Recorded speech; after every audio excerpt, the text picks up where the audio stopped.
So in classical ways of thinking and older ways of understanding reality, many ways of viewing thought and ideology existed on a spectrum or a line. So for example, you could have a political line, and over here is an elephant and over here is a donkey. You have right and you have left.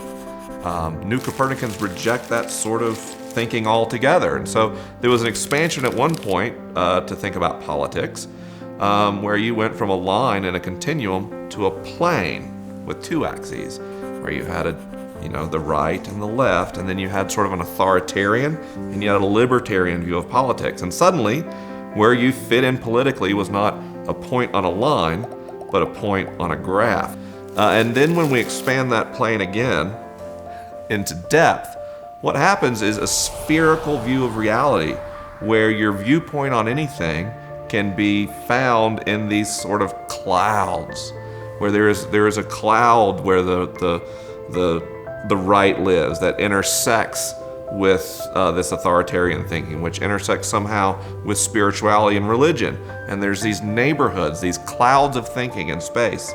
And what New Copernicans do is they don't feel trapped on any point in a line or point on a graph or even point in space. They move freely to all these different thoughts and experiences and ideologies and religions and vacations and destinations, all trying to find a life of meaning and value to them and them only. And they care about most living out that experience in a community that they feel safe and authentic with. And this is a very, very, very different way of thinking, because here it's very easy to put up a fence and say, if you're out of this box, you're not with us. And even here, it's easy to set a square that says, if you're out of this box, you're not with us.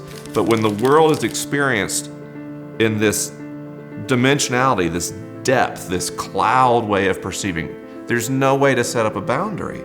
Everyone's navigating freely, and all that matters is how those beliefs manifest themselves into the world. It's why you can see a New Copernican who doesn't believe in God holding a soup ladle right next to a spiritual New Copernican, because what matters is that the homeless are being fed, not what we believe about how they became that way.